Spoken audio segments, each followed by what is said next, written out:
વસ્તુતઃ ત્રણેય ગુણો રાગના જનયિતા છે. ગીતામાં ત્યાં કહ્યું રાગ એટલું ફેર છે. સત્વગુણ છે એ સુખમાં રાગ કરાવે છે, અનુકૂળતામાં રાગ કરાવે છે. રાગ તો કરાવે છે. અને રજોગુણ છે એ વિષયમાં રાગ. તાલમાં રાગ કરાવે છે, વિષયમાં આમ આમ એમ તાલમાં રાગ કરાવે છે. રજોગુણ છે તમોગુણ છે એ આમ બથો બેઠો એમણે કીધું ને નથી આવ્યા તો પછી કઈક તો કરવું. અને હાવ સૂનમૂન થઈ ગયું છે. નો આવે તો સૂનમૂન થઈ જાય. એટલે હાવ સૂનમૂન થઈ ગયું છે. અને સૂનમૂનમાં મજા ન આવે એટલે એમાં રાગ. ગીતામાં કહ્યું છે કે સત્વમ સુખે સંજયતી. સત્વગુણ સુખમાં રાગ ઉત્પન્ન કરાવીને સારી રીતે જોડે છે. શું? સંજયતી. સંજયતી સારી રીતે જોડે છે. ઉખડે નહીં એમ જોડે છે. જો ઉખડી જાય તો માયાનો ગુણ છે શેનો? એમ જાણે ઉખડી જાય તો માયાનો. સત્વમ સુખે સંજયતી. સત્વગુણ કીડો હોય ને તો એ પોતાની અનુકૂળતા ગોતતો. આ ખૂણામાં એ જો કીડો હોય ને તો આમ આમ મણ કરવા ઓલો આવે શું કે એને વંદો અંદર અંદર અંદર મણ કરવા. ધોતિયામાં ચડી ગયો ધોતિયામાં મણે અંદર અંદર કરવા. એ શું ગોતે? અનુકૂળતા. અનુકૂળતા ક્યાં છે? તો જીવ બધા એ અનુકૂળતા જ ગોતે છે. અને અનુકૂળ થઈને પ્રીતિ કરે તો એ માયાની પ્રીતિ છે. પ્રહલાદજી છે એને અનુકૂળતા એક બાજુ મળતી હતી, એક બાજુ ભજન મળતું હતું. ઘણી વખત તો ભગવાન તો આપણા દયાળુ છે કે આપણે ભજન કરી તો અનુકૂળતા આપી દે. બહુ સારું. જાજુ ભજન કર્યું છે તો જાજુ અનુકૂળતા. પણ એટલા આપણે વિચાર કરવો જોઈએ કે આપણે અનુકૂળ આવે તો જ ભજીએ, કે અનુકૂળ આવે તો જ સેવા કરીએ, કે ભગવાનને રાજી કરવા કરીએ. એ તપાસ કરો. અનુકૂળ માટે તો બધા કરે છે. સારા અનુકૂળ સત્વગુણી કીધા ને, અનુકૂળ ગોતે અનુકૂળતા એ સત્વગુણી છે. પણ હારી સત્વગુણ વિના ક્લેશની અનુકૂળતા. સત્વગુણની અનુકૂળતા ક્યાં? તમોગુણી હોય એ અનુકૂળ ન ગોતે. તમોગુણી હોય તો અનુકૂળતા ન ગોતે. હરફ છે એ ક્યાં દોડીને ક્યાં જવા માગે? આપણને ભાળી ગયો હોય તો સેફટી જગ્યાએ ઘરી જાય તો પછી તમે પૂંછડું કાઢો છો, એને પૂંછડું બારું થઈ ગયું હોય અને ખેંચો તો આવે જ નહીં કોઈ વાત. અહીં એકાદ વખત ઘરી ગયો હતો આપણે પગથિયા હતા ત્યારે, આડો ઘરી ગયો, કોઈ વાત જ બાર જ ના નીકળે. પછી ગેસ તેલ નાખીએ ત્યારે નીકળે, ભાગ્યો. પછી ગેસ તેલ અનુકૂળતા ન હોય ને એટલે પછી ફૂફાડા મારીને ભાગે. એટલે તામસી હોય એ અનુકૂળતા તો ગોતે છે. પણ સાત્વિક ની અનુકૂળતા અને તામસી ની અનુકૂળતામાં ફેર શું ફેર? ક્લેશ વિનાની અનુકૂળતા. ઉલટું બીજાને અમુક બીજાની અનુકૂળતા થાય અને પોતાની અનુકૂળતા. હરફ છે એ તો ફૂફાડ મારે, બીજાને થવું એ થાય. જો હરકું ના આવે બટકું હોત ભરી લે. પછી પોતાનું જે થવું હોય હરફ બટકું ભરે તેને શું થાય ખબર છે? અનુકૂળ છે કે નહીં? હરફ બટકું ભળે એને અનુકૂળતા હોય કે ન હોય? કા ઝેર ઓછું થાય? ના ના, એને ઝેર ચડે. ઘણી વખત તો એ ઊંધો પડી જાય થોડો, અને ઘડી હાલી જ દો એક ત્યાંથી. હરકું બટકું ભર્યું હોય તો હરફ ને હાલી ન હોય. એ પોતાને અનુકૂળતા નથી કોકને બટકું ભરવું, પણ એની ઈચ્છા બહુ રે બટકું ભરલું. એને કહેવાય તામસી અનુકૂળતા. અનુકૂળતા તો ત્રણેયમાં હોય છે. માયાનો સ્વભાવ એવો અનુકૂળતા. પણ એની તામસી અનુકૂળતા. અને સત્વગુણમાં હોય નિર્દોષ અનુકૂળતા. બીજાને હોતે અનુકૂળતા થાય ને એની હોતે અનુકૂળતા થાય. એટલે એવી પ્રીતિ છે એ સત્વગુણ. સત્વમ સુખે સંજયતિ એટલે સુખ છે એ અનુકૂળતા.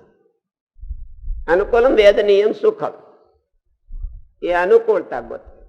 અનુકૂળતામાં અનુકૂળતા કરે બધાને હોતે, બીજાને તમને હોતે ને અમને હોતે બધાને અનુકૂળતા તો સત્વ ગુણે. તમારે થવું એ થાય, મારું આમ મારે થવું જોઈએ એમ તો એ તામસી અનુકૂળ. અને ભગવાનમાં પ્રીતિ હોય એમ નહીં, એને અનુકૂળ હોય થાય, પછી આપણે અનુકૂળ થાય કે ન થાય એને તો એ આત્માને સજાતી પ્રીતિ કહેવાય. ગીતામાં આત્માનું લક્ષણ શું? આત્માનું લક્ષણ પલ્લે નહીં, ફૂંકાય નહીં, એવું જ કે નહીં? અદાહ્યો અક્લેદ્યો અશોચ્ય એવું કીધું. પલ્લે નહીં એટલે શેનાથી ન પલ્લે? વિષય પ્રતિકૂળતાથી ન પલ્લે. આપણે કથાથી ન પલ્લે એમ નહીં. કથા મને અડી નહીં, મને શોર્ટથી જ નથી એમ કે એક ભગત એમ કે આપણે બહુ સારા ભગત છે, મને સત્સંગ શોર્ટ તો નથી કે સાધુ બધા ભેળા થઈને શોર્ટ આડવા પ્રયત્ન કરે પણ મને શોર્ટ એ નહીં.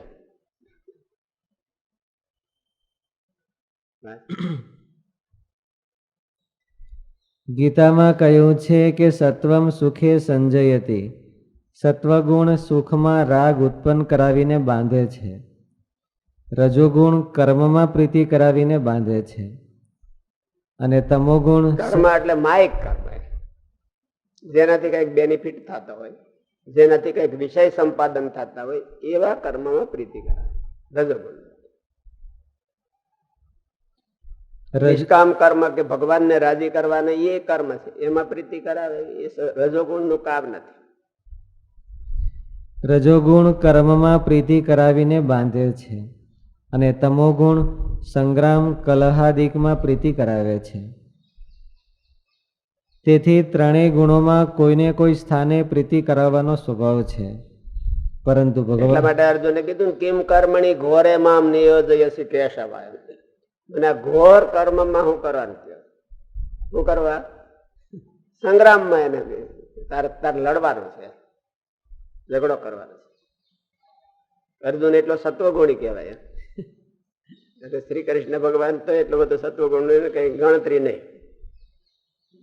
અર્જુન કે હું બાંધું નહીં, ભગવાન કે તારે બાંધવા. આપણે તો કહીએ તમે બાંધો નહીં, તો કે હું બાંધું. એટલો ફેર વળી આપણે અર્જુનમાં. એટલે એને ગીતા મળી ને આપણને ન મળી. તેથી ત્રણ ગુણોમાં કોઈને કોઈ સ્થાને પ્રીતિ કરાવવાનો સ્વભાવ છે. પરંતુ ભગવાનનો ભક્ત ગુણાતીત થાય છે ત્યારે તો રાગ કે પ્રીતિ ઉત્પન્ન કરનારું કોઈ પરિબળ રહેતું નથી. ત્રણ ગુણથી રહિત થઈ ને શૂન્ય ક્ષમતાને ધરી રહ્યો હોય ત્યારે તેને ભગવાનમાં પ્રીતિ હોય કે નહીં તેવો પ્રશ્ન છે. ત્યારે મુક્તાનંદ સ્વામીએ કહ્યું, જે સત્તારૂપે રહ્યો હોય તેને પરમાત્માને વિશે પ્રીતિ તો હોય. ત્યારે શ્રીજી મહારાજે પૂછ્યું કે તે જે પ્રીતિ છે તે આત્માને સજાતીય છે કે વિજાતીય છે? ત્યારે મુક્તાનંદ સ્વામીએ કહ્યું કે તે પ્રીતિ તો આત્માને સજાતીય છે. આત્મા જ્ઞાન સ્વરૂપ છે અને શુદ્ધ જ્ઞાનમાં મહનીય વસ્તુનો પક્ષપાત રહે છે. સાચું જ્ઞાન થયું હોય તો સાચા જ્ઞાનમાં પ્રીતિ બીજ રૂપે પડી હોય. જ્ઞાનનો સ્વભાવ એવો છે કે બેટર વસ્તુને પસંદ કરે. મહનીયનો પક્ષપાત એટલે ગરિષ્ઠ વસ્તુનો પક્ષપાત રાખો. લફંગાનો પક્ષપાત રાખે તો એનો અર્થ એવો છે કે એનામાં ઘોર અજ્ઞાન છે. અજ્ઞાનનો સ્વભાવ એવો છે કે જેટલી વધારે લફંગાઈ એના પક્ષમાં જઈને બે. અને વિશુદ્ધ જ્ઞાનનો સ્વરૂપ એવું છે કે જેટલી વિશુદ્ધતા એનો પક્ષપાત કરવાનો. મહનીય વસ્તુનો પક્ષપાત કરવો એવો જ્ઞાનનો સ્વભાવ, એને જ્ઞાન કહેવાય. બધા શાસ્ત્રો પી ગયા હોય અને લફંગારી છૂટે નહીં દોસ્તી, તો એ શાસ્ત્રો બિચારા મૂંઝાય. બિભેતિ વેદોયમ અયમ મામ પ્રતરિષ્યતિ. મામ અયમ પ્રતરિષ્યતિ, એમ મને ફજેત કરશે એમ કે છે. હું બિભેતિ વેદોયમ બાલ હે? બિભેતિ વેદોયમ મામ અયમ પ્રતરિષ્યતિ. વેદો બધાય પી ગયા હોય એનાથી બીવે છે કે મામ અયમ મને આ ફજેત કરશે.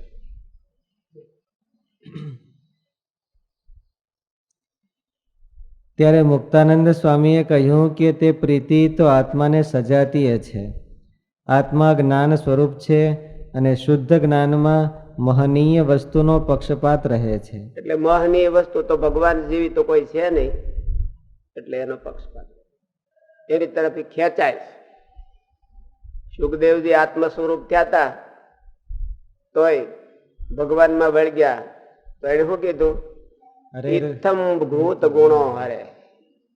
આવા ભગવાન આવા છે કે બધા ખેંચે છે, વિશુદ્ધ હોવા જોઈએ, એ સ્પોઇલ થયેલા ન હોવા જોઈએ, તો એને ભગવાનમાં પ્રીતિ ઓટોમેટિક થઈ જાય.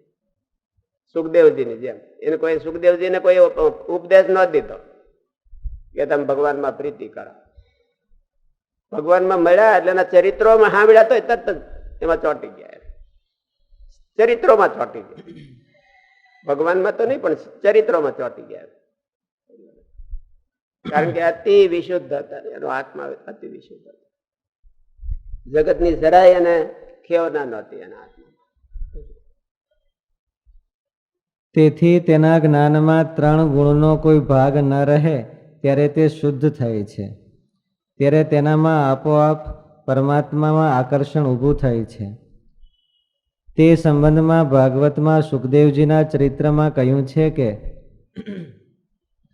આત્મા રામશ્ચ મુનયો નિર્ગ્રંથા અપ્યુરુક્રમે કુર્વંત્ય હેતુ કિમ ભક્તિ મિથ્થમ ભૂત ગુણો હરિ તથા હેતુ કિમ ભક્તિ કુર્વંતી, શરતી નહીં કે ભગવાન હું તમને એટલું અનુકૂળતા કરી દઉં તો તમારે મને એટલું કરી હું તમને પાસેરો તેલ ચડાવું તો તમારે મને એક ડબ્બો દેવાનો, પછી વળી પાછું બીજા મહિને પાછો બીજો ડબ્બો દેવાનો, પછી બીજે મહિને પાસે તેલ ચડાવી જાય.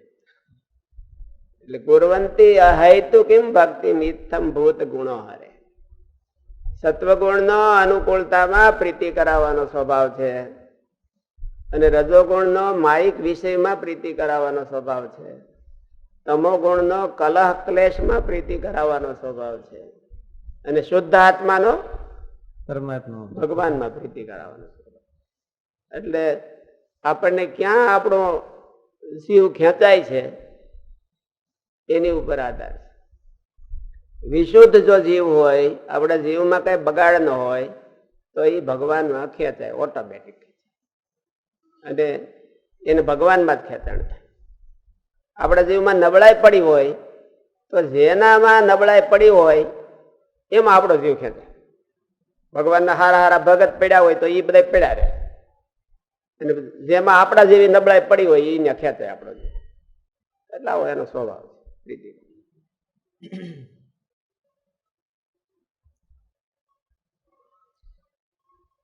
તે સંબંધમાં ભાગવતમાં સુખદેવજીના ચરિત્રમાં કહ્યું છે કે આત્મા રામશ્ચ મુનયો નિર્ગ્રંથા અપ્યુરુક્રમે કુર્વંત્ય હેતુ કિમ ભક્તિ મિત્તમ ભૂત ગુણો હરિ તથા પરિનિષ્ઠિતોપી નૈર્ગુણ્યે ઉત્તમ શ્લોક લીલયા ગૃહીત ચેતા રાજર્ષે આખ્યાનમ યદધીતવાન.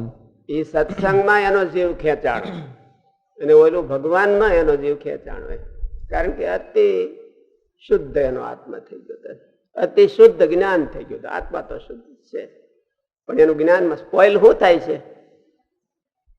ધર્મભૂત જ્ઞાન છે એ સ્પોઇલ થાય છે. અશુદ્ધ શું થાય છે? આત્મા તો અશુદ્ધ થતો, અમે કીધું ને કે પલળતો નથી, ઓલું ફૂંકાતો નથી, એટલે આત્મા અશુદ્ધ થતો નથી, પણ એનું જ્ઞાન છે એ અશુદ્ધ થાય છે. જ્ઞાન અશુદ્ધ થાય છે એટલે એનો અર્થ શું છે? એની માન્યતાઓ બધી અશુદ્ધ થઈ જાય. બુદ્ધિ હે બુદ્ધિ માન્યતાઓ બધી કે માન્યતાના ઢગલા રૂપ બુદ્ધિ છે. એને એમ કે વિશ્વમંગલ સ્વામીને આમ ન કરવું જોઈએ, ઓલા સ્વામીને આમ ન કરવું જોઈએ, એવી બધી માન્યતાઓનો ઢગલો પડ્યો હોય. પણ હવે એ આને આમ ન કરવું જોઈએ, એ શુદ્ધિ છે કે અશુદ્ધિ છે એ તો ભગવાન જાણે. ઓલાને શુદ્ધ માન્યતાઓ હોય, એની માન્યતાઓ છે એ શુદ્ધ થઈ ગઈ હોય તો એને ભગવાનમાં પોતાના જીવમાં નબળાઈ પડી હોય તો નબળાઈમાં જ ખેંચાય, નબળી વ્યક્તિમાં, તો એને પછી હારામાં ખેંચાવું હોય તો શું કરે? જાગૃતિ રાખે તો પોતાની નબળાઈને ઓળખતો હોય કે મને સ્વાદનો બહુ ચટકો છે,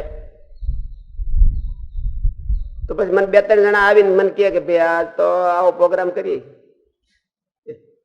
એટલે જો હું જાગ્રત હોઉં તો એની ભેળો ન પડું. મારા નબળાઈ છે ને એનો નબળાઈ છે, બેમાં હરખું છે, તોય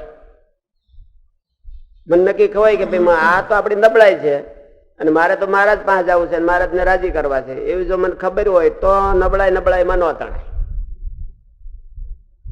અને અકલમઠા હોય તો તણાય, એમ કે હાલો કામ થાય છે ને એક કામ છે, એટલે હાવ અકલમઠા હોય તો તણાય. એટલે આપણું નબળું થતું હોય ત્યાં હોતે તણાય. આપણામાં મને ખબર છે મારા ડિમાન્ડ છે ને એને ડિમાન્ડ છે આ વસ્તુ, પણ મને ખબર હોય કે આ મારી ડિમાન્ડ છે એ નબળાઈ રૂપ છે તો માણસ જાગે. આપણે ન્યા ભેળું ભોળવામાં તો આપણે ઓલે પણ આપણને એ ભાઠા મારતા હોય એ નબળાઈ માટે, તો ત્યાં મારું સારું છે એવું એને ખબર હોય તો થાય, નહીં તો નથી. પોતાને ખબર હોવી જોઈએ કે આપણી નબળાઈ કઈ છે, આપણે વીક પોઈન્ટ કયો છે. એ વીક પોઈન્ટ ને આપણે પછી ટાળવાની ઈચ્છા હોવી જોઈએ કે આપણો વીક પોઈન્ટ તો આમ જ ટળે, આમ ન ટળે તો ન ખેંચે. અને આપણામાં અકલ મઠાઈ હોય તો પછી તો ત્યાં જ તણાઈ જાય આપણે કે આપણી નબળાઈ હોય ત્યાં જ એની પ્રીતિ થાય, બીજી ન થાય. હારામાં અમુક ને શત્રુ જેવા લાગે એને.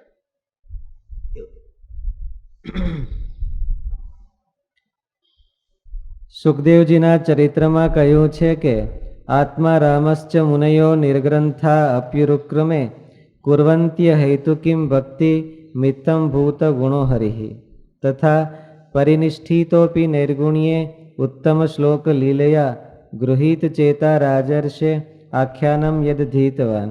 બોલે પાંડવો કૌરવની લડાઈ થતી હતી તે ઓલા શૈલ્ય છે એ એક અવક્ષેણી સેના લઈને આવતા હતા. હવે એ તો થતા થતા યુધિષ્ઠિરને હગા મામા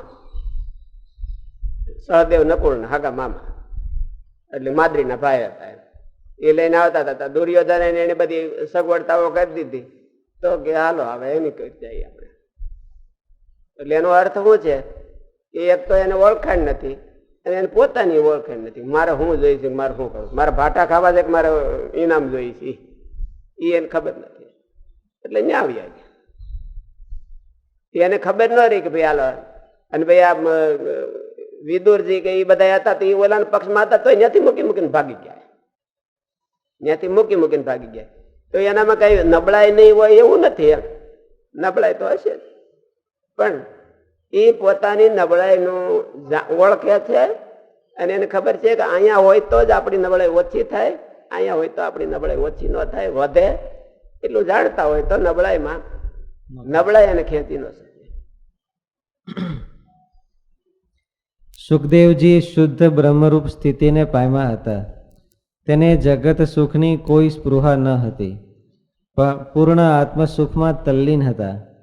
ગુણાતીત સ્થિતિને પામી ગયા હતા તો પણ પરમાત્માના સ્વરૂપથી ખેંચાઈને ગૃહિત ચેતા ભાગવતનું અધ્યયન અને ભગવાનના ચરિત્રોનું ગુણગાન કર્યું.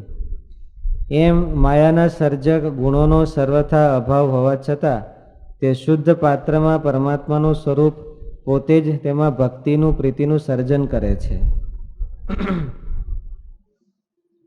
એ પ્રીતિ માયિક પ્રયોજનવાળી હોતી નથી, શુદ્ધ હોય છે ને આત્માને સજાતીય હોય છે. તેને બ્રહ્મરૂપની પ્રીતિ કહેવાય છે.